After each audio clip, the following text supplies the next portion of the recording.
everybody, good morning. Welcome to Thursday. Today is Thursday. I am coming to you from what's probably a pretty noisy area, down in an area where I don't know where I am. But I am meeting up with my guide for my Apartheid walking tour through Cape Town. Hopefully you can hear me. It's pretty loud here because I'm right next to the door of the cafe that we're meeting at. Ooh, super close up. Right next to the door, and it's like right next to one of the hop on, hop off spots. So it's pretty loud right here.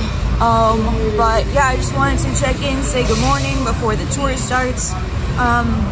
Mr. Rat and I are very excited about this tour. Maybe just turn on closed captions again, who knows? Like maybe like the last time I said to do that, it'll say that like the background stuff is music, who knows? But anyway, yeah, so I will check in again later. Maybe he will be cool with letting me record some of it. Otherwise I'll take pictures that will at some point wind up on my Insta, and I will say some words about how things went when I'm done. It's from 9 to 12:30, so I'm not really sure what I'm gonna do afterwards. I'll probably go back to my apartment and do some work. I got the email address of the main guide from the Robben Island tour. He said it was okay for me to email him to ask him like more questions about stuff, so maybe I'll do that today as like an additional work thing. But yeah, I'm really stoked about this. I think it's gonna be really fun. So yeah, I will see you in the future. Your girl does not know how to act. This is the second flat white that I made, had made. Clearly I need it because I just can't even talk. First one, I took off the top so I could drink it more easily, and then like immediately spilled it. Yep. I cleaned up the table with napkins before they realized how much I spilled, and they told me to sit down and made me a new one and cleaned up the rest of it, but like, yay! Also, like, oh my god, I am so glad that I took an Uber down here.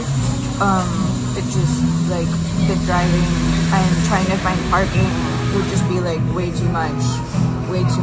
This is like a more downtown, not downtown-y, but like, you know, and yeah, like crazier tight area than like the little, I guess, suburb type spot that I'm staying in. So yeah, no, not about this. No. So thanks Uber. Thanks for existing on an international level. You guys are a bunch of dicks, but I appreciate you for being there for me in this time of trouble. Yeah, okay, more later. Of land, and they turned it into a military parade ground, which is what they usually do, because the force of the English military is supposed to intimidate the people of that particular country.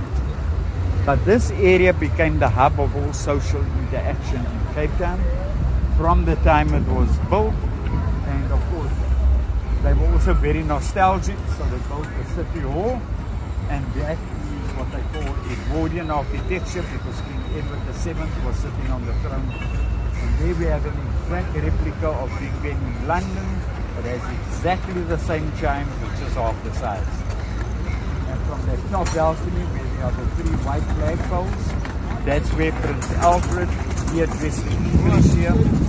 And then of course, just before the Second World War, Sir Winston Churchill, he addressed the South African government to join forces with the Allies against Germany. And each and every Prime Minister or President we had since then, they would all speak from that vantage point.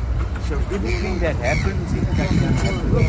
The protest marches, the end of the year party into the new year, that happens. The FIFA World Cup, they have been screen TVs here. So everything that happens in Cape Town happens here.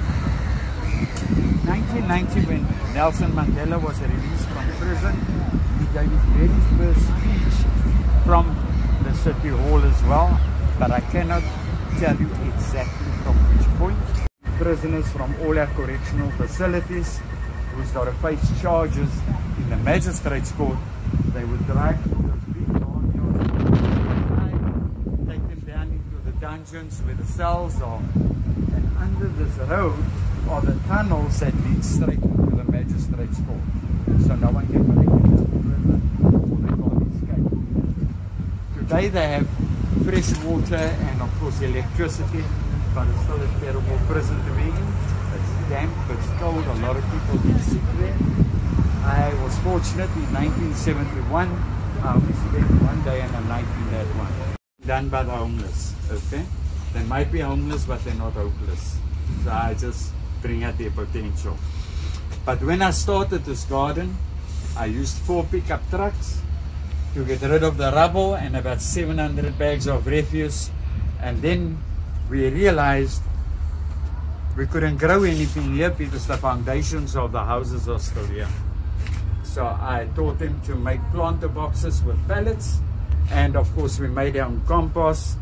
And when we started planting our first lot of seedlings, all those companies on the board, they came on board and they assisted in one way or another. But the people who worked in the gardens got paid from day one. They never worked for nothing.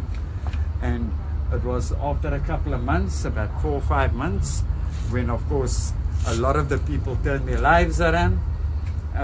I've never told anybody not to use substances. I told them, if you're sober for the first half an hour of the day, I will still pay you full, which I did. And then each week after that, I would extend it by half an hour. And I weaned them off it eventually. So during the day, they don't participate in their substance abuse. Some of them at 2 o'clock, they will go and have their drink or take their drugs or whatever the case may be. But I've never prescribed certain behavior, because what we found out, when you give people a purpose in life, they sort out their own crap. You know what I mean? And a lot of the people got off the streets and they put up a wooden shack on family property, because now that they're earning money, they can contribute towards their families. And as I said, I've never told people not to stop. And then another school in District 6 called Trafalgar, I grew up with a principal in the area, and he gave us a piece of land 4 times the size, and I had to use the community sleeping outside the school. So I just replicated the same thing there. And I'm not involved in the gardens anymore, but I still run my training programs because that's my strong point. And a lot of people usually ask questions, how do I teach people with different literacy levels? For me, it's very simple. I cannot teach or lecture like I usually do when I get asked to speak at schools or at colleges and things like that. So what I do is I tell them, I don't like the way you walk. I will teach you to walk with confidence. So I teach them a 1, 2, 3 step, and I would increase that tempo till it suits me. Then I put on the music and I videotape them doing a samba. Because if I tell people I'll teach them to dance, everybody says, but I can't dance, and they won't even make an attempt. So I don't tell them that. And then I would tell them exactly what I think they are. And I can only speak about men in South Africa, because I will not attempt to talk about other men in other countries because I don't know them. But a huge percentage of the male population in this country would boast about fathering a child, but they never take that responsibility serious. Okay? And we have a major problem with single moms in this country. So I would turn around and tell them, you are nothing more but a sperm donor. And you're not much of one, because your contribution is only 1 to 2 tablespoons. So stop boasting about it. But from that 2 tablespoons, I would say, of sperm cells, there are 375 million sperm cells in that lot. But one of it is the most motivated, dedicated, goal-orientated, is the best, the strongest, the fastest swimmer, and more importantly, don't know how to quit. And everybody on this planet, irrespective of your nationality, your race, your gender, it makes no difference what religious background you come from or social standing, there are no losers, only winners. Then I would sing, we are the champions, because that's what we are. And So what has happened to those championship qualities? We all know life is hard and everybody grows at a different level in the various aspects of the human being. So some people emotionally, intellectually, or shall I say psychologically, they don't grow as fast as others, and it affects people differently. And it could also be the home you come out of, your parents, the financial situation, sibling rivalry, jealousy and envy from neighbors, and of course a community that tell you what you can do, what you can't do. Everybody wants to be an expert over your life and tell you what you're capable of doing. And in the apartheid government period of time, they would determine whether you're a second or third rate citizen. And with all that negativity entering your being, you actually believe you're useless and worthless. So the rest of my program is to lift up those layers of negativity and of course bring out potential in people. So even if they've lost their first dream or goal in life, there's always an alternative. And so to date, what I also do, my training program is a threefold aspect. For those with a lot of mental illness and they cannot work with others, I teach arts and crafts and upholstery. Even though I don't like doing it for a living, I'll teach it to them. And of course I got a lot of pull with the churches in town. So once a month I have an arts and crafts evening, and the homeless take their stuff there, and the communities get invited, and they will purchase and pay the homeless people, and that helps to restore dignity for the creativity that they have done. For those people who social skills improve a bit and they can't work in a team, so what I do, we put them in the gardens, and of course you'll find some of them wearing the vest in town for cleansing, CCID, streetscapes. So they clean the city of Cape Town, and they all get paid from the gardens. And even though I'm not involved in the gardens, Jesse has acquired 2 more gardens and a farm. And on the farm they turn that house into a home for young moms as a training center so they can learn parenting skills. And my training program is a threefold aspect, as I said. And the third aspect would be for those whose social skills improve quite a bit. I get them entry-level jobs, so they go, I speak to the businesses, and that's what takes up most of my time. So they go in as cleaners or as delivery people, and the potential must be there for them to grow. And that shop that we stopped at now, Moses is not there. He was one of the guys that came off my program. He was 5 years on the streets. When I met him in 2014, he was ill-tempered, he was bordering on depression, he was so bitter and angry, he was ready to fight at the drop of a hat, so to speak. And I got him a job, and he excelled there. It gave him purpose, and of course now he's got his own coffee shop within another shop. And that's why I stopped there, just to get him to share his inspirational story. But unfortunately he's not there now today. I've got 4 other baristas that work at some of the other coffee shops. I've also got apprentices in panel beating, spray painting, electrical plumbing work.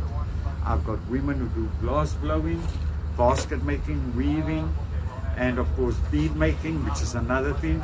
Some of them got their own businesses, so they work out of their homes or their wooden shacks on family property. And I've got 2 trainee chefs in town, and of course a couple of waiters and waitresses. 2 of those girls, they completed their high school diploma last year by going to evening classes, and Jesse has raised funds for them, so now they are at college, and that all gets paid for. I've also got a 3rd-year student at the University of Cape Town who's studying to be a vet, and she's been adopted by a white family in town, and they see to all the financial needs. So the people just needed someone to believe, to motivate and encourage them to be better. And yes, I have a non-judgmental attitude. There are no conditions. As the sun rises every morning, you get another chance. So I also understand the mindset. So I give people numerous chances. And the reason I do that, because I've been married for so long, I know what it's like when a woman forgives me every time for the same stupid crap I catch on. But that is one of the reasons why I believe people who were previously marginalized don't know better. So you've got to have a lot of patience. And what I haven't mentioned, I know a lot of people are under the impression I'm an atheist because I'm always knocking the churches, but it's their lack of involvement with the real people that are not. I'm also an ordained minister and I'm a family counselor as well. So before I got to the streets, a lot of the homeless people that die, the police would come in, have the body removed and have them cremated, and nobody knows what happened to a friend or a colleague of theirs. I get the churches in town and I put on my church collar to look respectable, and then of course I would have a memorial service to add a bit of dignity to their passing, and the friends can say their final goodbyes. For those couples who want to get married, I would marry them out of one of those churches. And of course that piece of cloth works wonders when I go fight in the police station or in the community court to get them onto the programs that we're doing. Greg and Alan, they usually affectionately refer to me as the gangster pastor because I don't talk like one, I don't look like one. But for these people, I'm their pastor. They refuse to call me on my name because they use the title when the police arrest them. And of course I don't have a good relationship with the police, but with the law enforcement I do. And so of course they would use my title just so the police would back off. And they usually do because they know I'm affiliated to the Human Rights Commission because of Greg and Alan's involvement there. So they fight the battles in the court and I have become a voice for the people on the street. So the wife and I, we work, we become the parents to the people on the street. And of course, being a family counselor, I know everybody's business. So of course, I know who's hurting, who's not hurting, what their needs are, things like that. And on a Saturday, my wife will cook for them because they don't get food on a Saturday. So that's what we do. Okay. And so all of this stemmed from creating a community garden? That's correct, yeah. Cool. Shall we? Does the produce from the garden go to feed them, or is it sold and then the proceeds? The produce from the gardens actually gets sold to the restaurants in town, and that is also one way that they generate an income, and they get an incentive once a year as well, and their uniforms to get them all looking the same, because that was the purpose for the dancing, is to show your potential. It also teaches teamwork and time management. That is why I do the dance. Does it ever happen that you have people that are incorrigible? They just, you give them chance and chance and chance and it just never... There are people, they are, look, you're dealing with different mindsets, but you cannot hold, I don't believe you can hold it against them. That's their first education. They come from the streets, you don't know what the mental health issues are, and you've just got to be patient. So I will not ignore them, I still greet them, and some of them might be embarrassed because they dropped out of the program, but that's fine. I still feed them, I still give them clothing because that's what my kids do. Well, I say kids, but they're not actually kids. My youngest is 34, my daughter is 37, and my eldest son is 40. But they raise money for different other charities, and of course they get the clothing from friends and family members that they bring, and we would dish it out to them. So nobody is exempt, and not everybody wants to work in a structured environment in any case because they're not used to it. They cannot even go to a shelter. Besides not affording it, they're claustrophobic. They've been living on the streets for so long they can't live in a closed space. So that's the other thing that they suffer from. So you've just got to bear with people. But those who do, but for those people who manage to make changes and turn their lives around, they get motivated and encouraged as well, you know. And just don't separate people. That's what the apartheid government did. So I will not be a part of that. So even if people don't reach the standards that I set, I cannot hold it against them. So just kind of ending the tour, this is called the Tutu Arch. It's being built in honor of Desmond Tutu. This is actually that right there, which you can't really see because of shadows, was the church that he was assigned to as the Anglican church, and he turned it into the People's Church.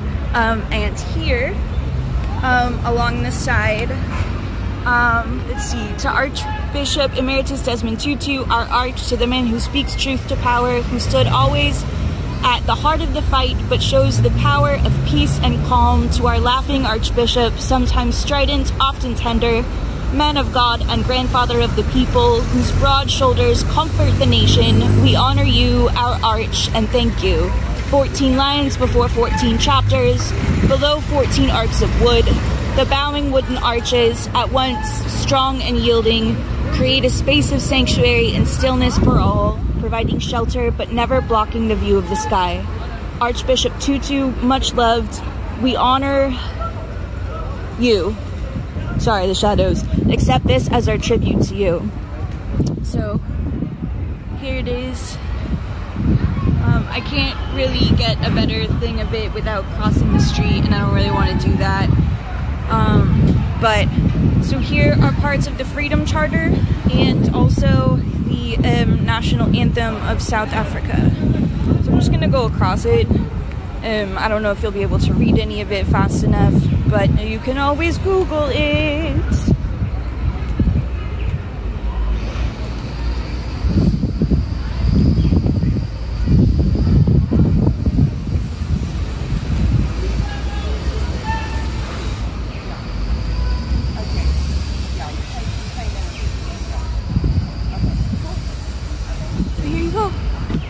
It's really beautiful.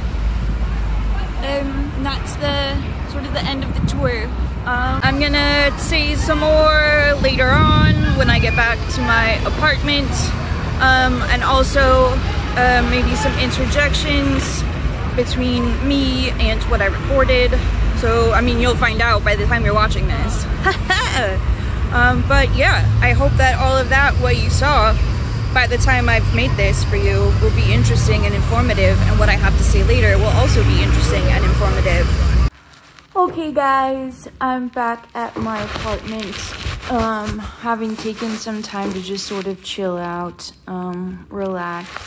I'm so sore from that walk. My whole body has been like just such crap for the past, like, I don't know, week, like I've been saying, and I loved this tour. It was so great, but like I feel as though Satan has been dancing around on my back. My hips are garbage, my knee is garbage.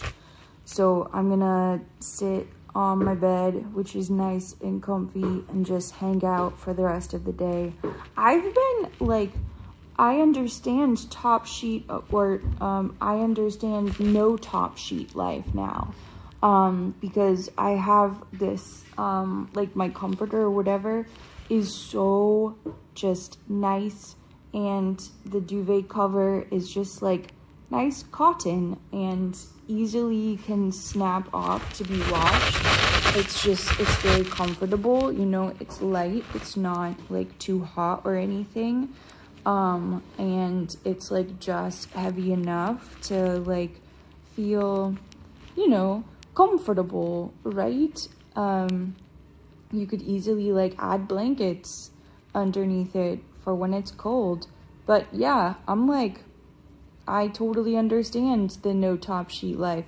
I don't know how good it would be if you live with a like a blanket thief though, because at least with like a blanket thief, you know, you can probably get at least one part of the covers, and having a kitty cat who sometimes likes to sleep between the two people in the bed can make that difficult. So I don't know, but it's super nice and comfy. I very much appreciate it.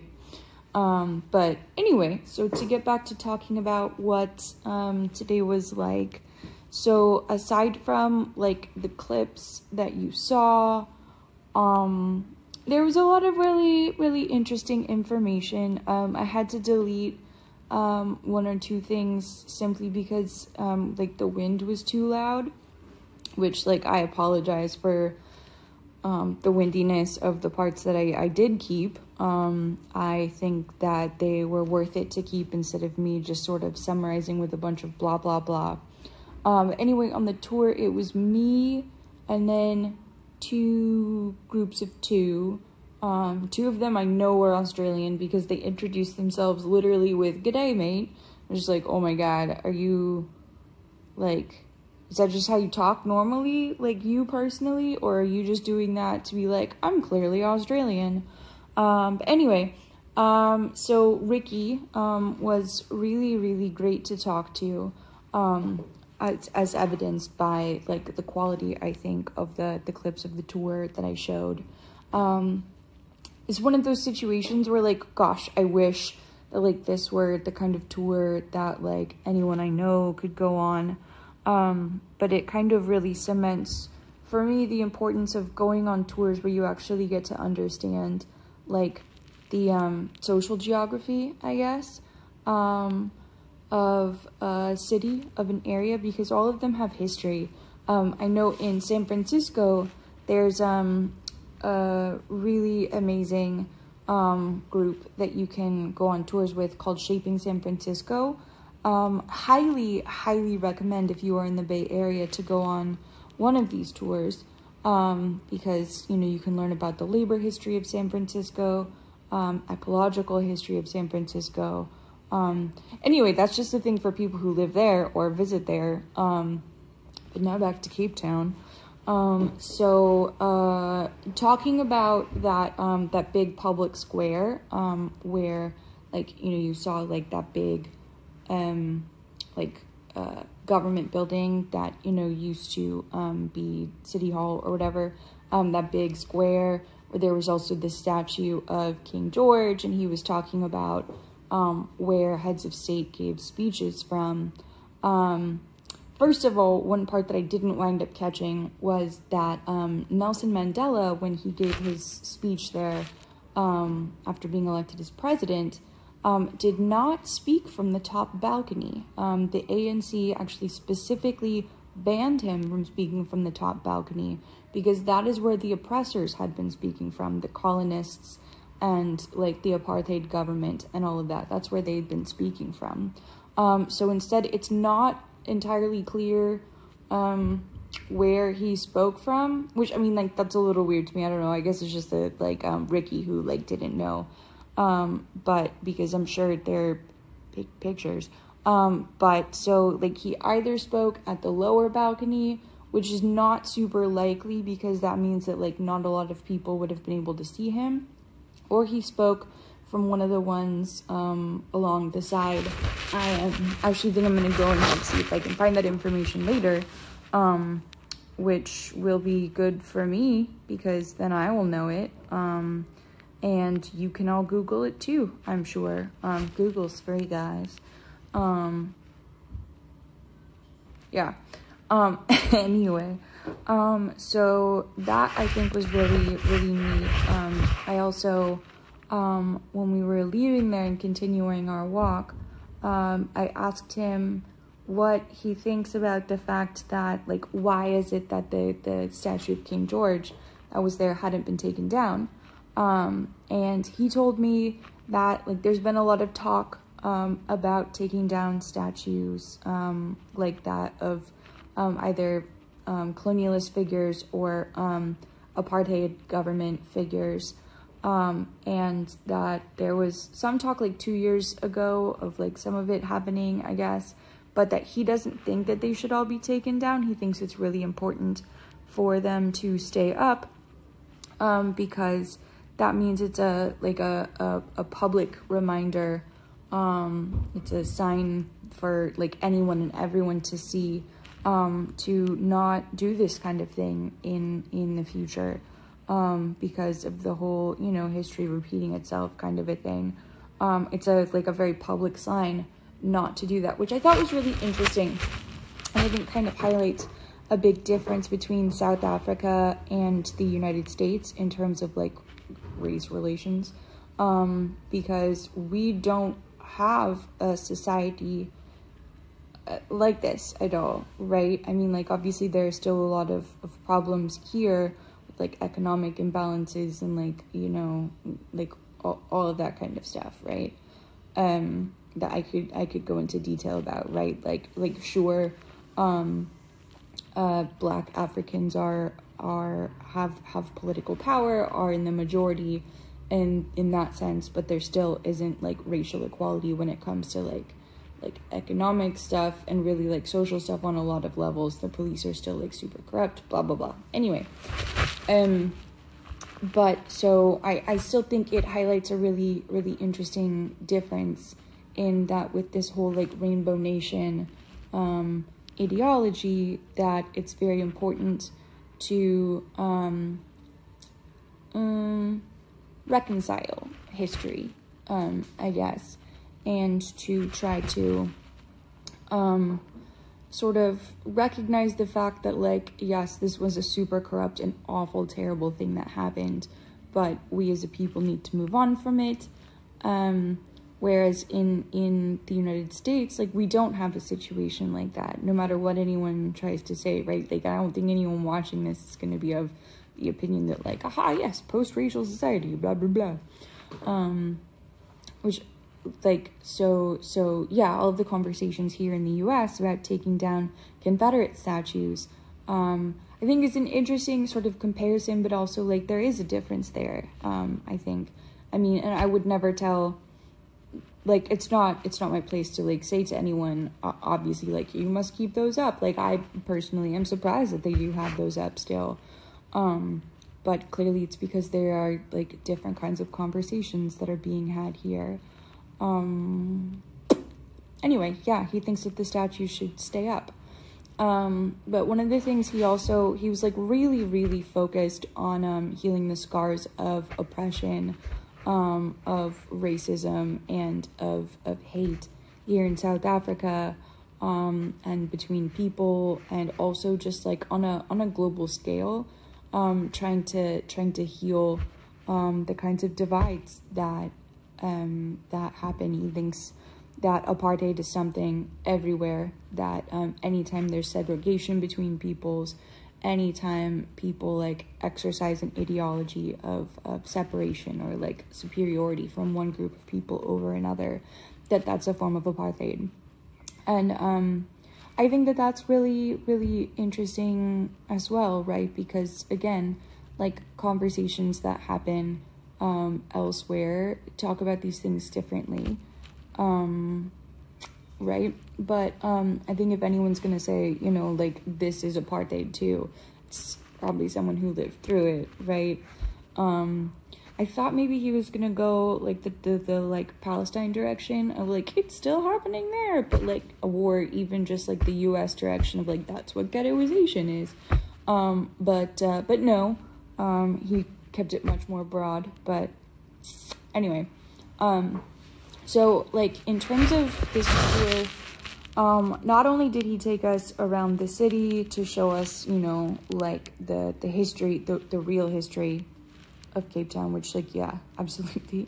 Not only that, to show us that and, like, show, you know, the, like, lasting scars of it or whatever. He also talked about his own personal life, again, like, as you saw in the part about the garden. But he took us to the community garden, but he took us, it's part of the walk. We went and had, like, a nice sit-down chat in a park, and he talked about his own personal story. Obviously I'm not gonna, like, share that with in its entirety or really any detail here, because he didn't give me permission to, but because, like, it involves a lot of trauma, right? So, like, I mean, even if I were like, oh, you didn't give me permission, you know, to film this, I'm gonna share it. Like, this is not something that one shares without explicit consent, right? But basically, like, he grew up during apartheid as a colored person. Again, like I said in my video yesterday or maybe this morning, I don't know, I said at some point that there are specific racial categories in South Africa, and that colored here does not mean the same thing as that word means in the United States. Basically, it means someone who's mixed. But both of his parents were colored. He spent his youth, I wrote this down so I can actually blah, blah, blah it better than just sort of being like, yeah, anyway.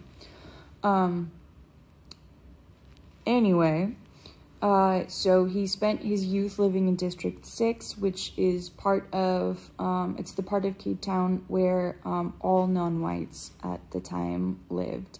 And there's actually, I mean, that was from the colonial era as well. There's like a specific, I think that this part is earlier, one of the clips that made it in.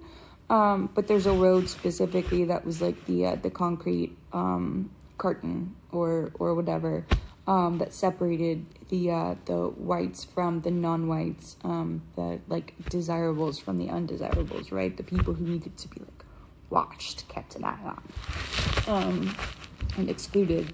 But so yeah, he grew up in District 6, and he was really into music and dance, so he did theater and band performances. He did a lot of singing.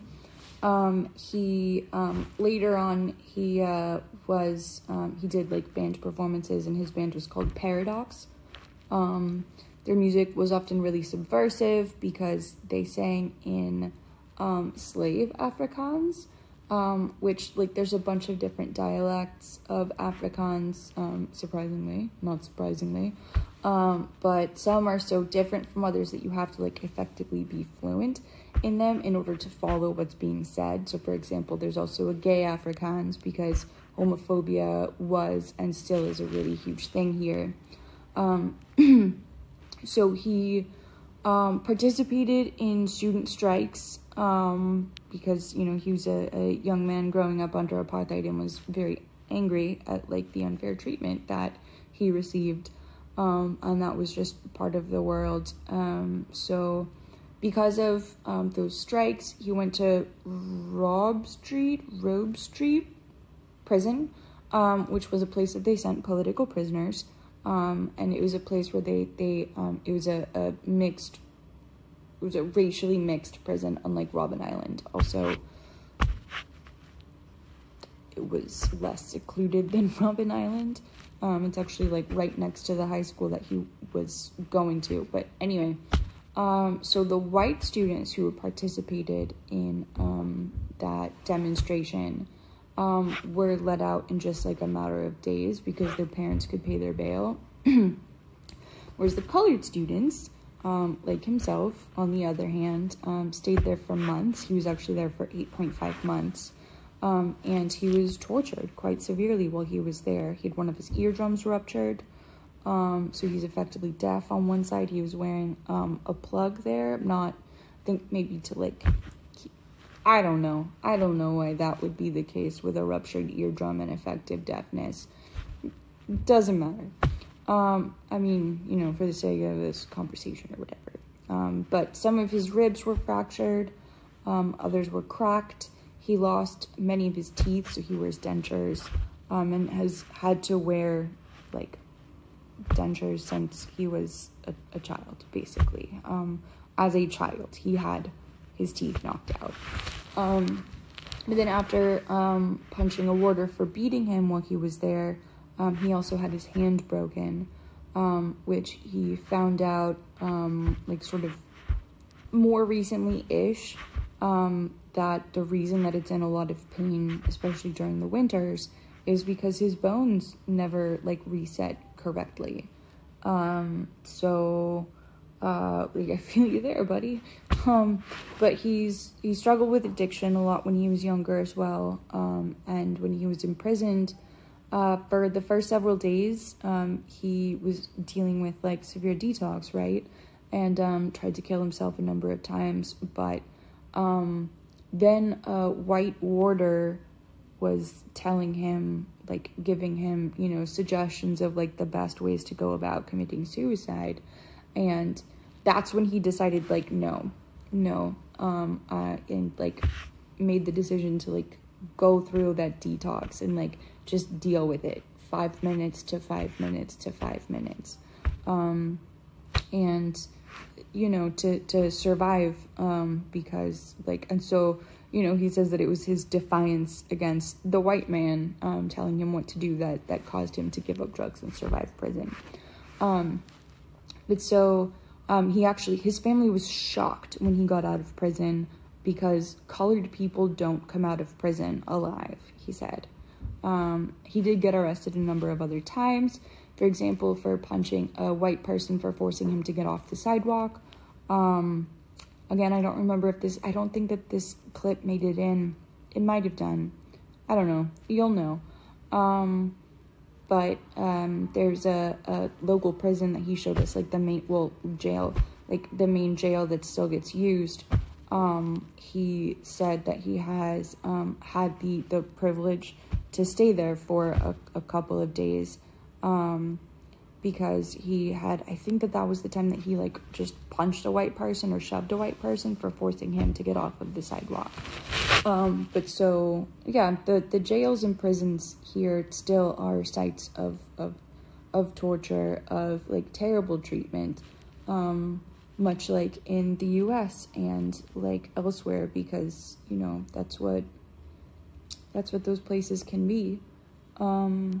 And yeah, conversations we had later on about the fact that there are, like, no social services at all for people once they come out of jail. Just like, I mean, much like in the US, I'm sure it's not 100% the same, because it's very different here in terms of, like, social resources and assets. But, like, anyway, to go back to this, so with records, you can't actually go back to school. That's actually when he formed or joined his band Paradox. And he used that as a means of resisting rather than joining any of the political organizations, many of which, like, reached out to him.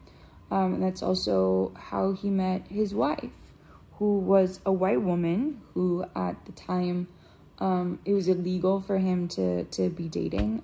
So her family then found out and had him arrested a number of times, and he just dealt with the arrests, because otherwise, if, like, they admitted to being in a relationship, they could have gone to prison for, like, 10 years or more.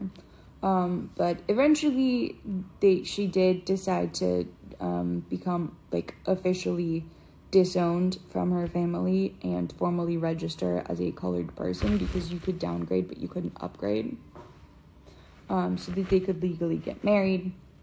Obviously that means, like, her family cut her off, but you know, spoilers, kind of more happy ending. They did more recently reach out to her and start having a relationship again. Yes, so anyway, after working a lot of jobs that he really didn't like and having, you know, not the best attitude at home, not, like, abusive or anything, he was very clear about that, because that's a background that he had come from from his father. But his wife basically was like, look, like, this isn't gonna work. It's not gonna work. I need you to, like, be open and communicative with me and with our children. And also, like, you love to read, you should go back and finish your studies. So he finished his high school diploma through reading correspondence classes, and then started taking other classes as well. And he started going to sessions at the church, and eventually became ordained as a minister, and also as, like, a family counselor and social worker. So that's what he does now, as you saw earlier in the video, that he started a community project for social justice with a garden.